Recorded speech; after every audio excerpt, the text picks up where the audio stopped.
Today on the channel, I have a recipe that goes farther afield than my home country of Canada.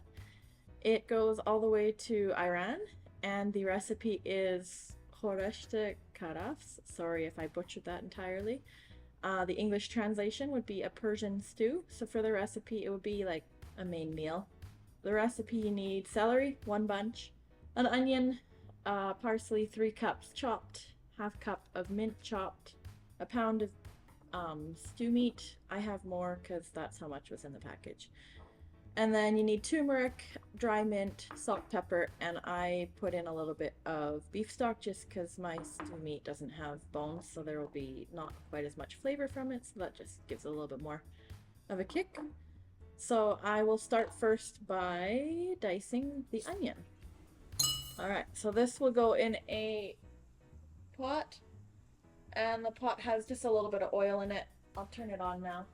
So we're just going to add it to the pot and cook it for about 10 minutes on medium just to soften it. Alright, so while that is cooking by itself, I will start chopping the celery into about 1-inch pieces. And I should use a bigger cutting board, but I don't feel like washing 2 cutting boards. According to the recipe, 1 bunch is approximately 8 to 10 stalks. I think I have 10 or 11 here. But my bunch did have more than 10 stalks in it. I just stopped collecting them after that. Alright, so that's the celery done. Now I'm going to show you a lovely tip for cutting herbs. I know this will not yield 3 cups, but the parsley bunches seem to have gotten a lot smaller with everything going the way that it is, so this is what we will get. 1 bunch, however much, but before it used to be 3 cups. I'm just cutting off the woodier stalks. So instead of spending your entire day trying to chop your herbs, you just put them in a cup and go in with scissors, and at the end of it you will have nice finely chopped herbs. You don't have to chase around the cutting board.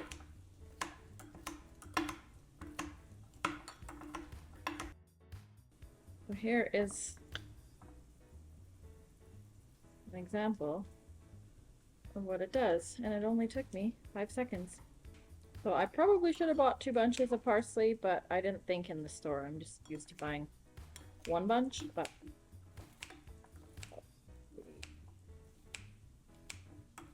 portions won't be entirely how they should be, but that's what you do when you're cooking, right? You just do with what you have, and you don't want to go back to the store. Alright, now for the mint, I'll do it the same way. And the mint is supposed to be half a cup. So I definitely have half a cup here and a lot of water on the counter. That's okay. And for those of you that may or may not be worried, the meat has not been sitting on the counter very long. It is a-okay. Get some of this water out. This is a shout out to Sweden for introducing me to these cloths. I don't know if they're originally from Sweden, I think so. But they're amazing. I don't know the name of them, but Costco sells them in Canada, and you should buy some. Alright, so the onions are softened, so I'm going to go ahead and add the meat in. We're just wanting the meat to get a little bit of color, so if you have a stock pot, or not a stock pot, but like this heavier bottomed pot to cook it in, to help the meat brown up, and then you can keep it all in one pot. And it doesn't really matter if the mint and the parsley mix, they go in at the same time. I just don't have enough room to put the mint in the parsley cup.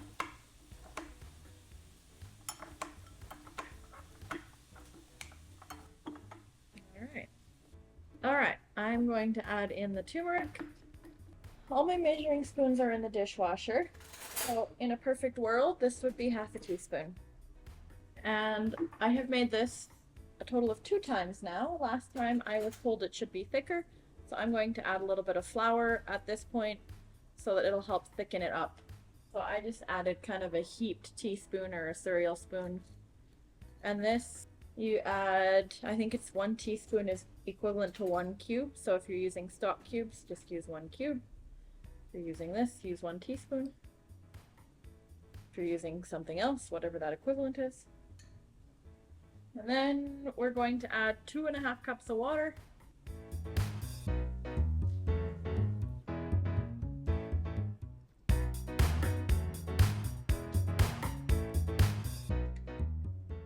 We're going to put a lid on that, bring it to a boil, and then turn it back to a simmer for half an hour. While the meat and onions are simmering, I will cook up the celery, which is the base of the stew. It couldn't be called celery stew without celery. So I just put a couple teaspoons of oil in a cast iron pan, and then I'll just put the celery in there until it kind of starts getting browned or softer. Alright, so that's boiling. I'll turn it back to low, bring it back down to a simmer. And I forgot to add salt and pepper. It's half a teaspoon of each, but it's really just to your taste. So according to the recipe, you are supposed to cook the celery for 15 minutes until browned. So that's what we'll do. And then we'll add in the 2 herbs and cook for another 10 minutes just to soften them up a bit. Alright, so the celery has been cooking for just over 10 minutes. I'm going to add in the herbs now. And to that, you'll add 1 tablespoon of dried mint. And I'm just going to eyeball it.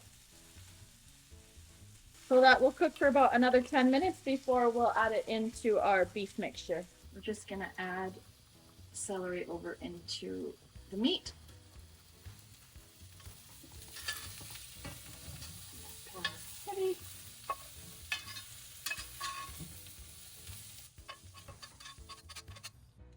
So this will just simmer for another couple hours and we'll come back and see what it looks like.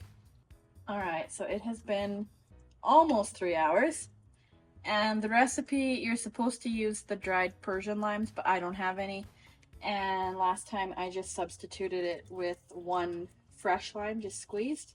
And I was told that it tasted as it should, so that's what I'm doing again.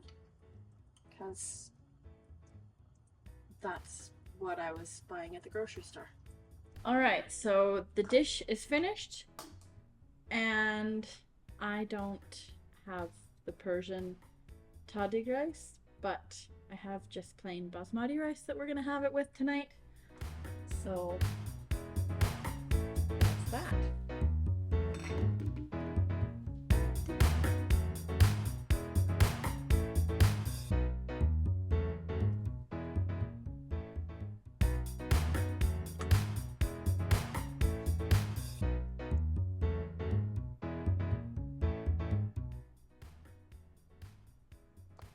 And there is your Persian celery stew.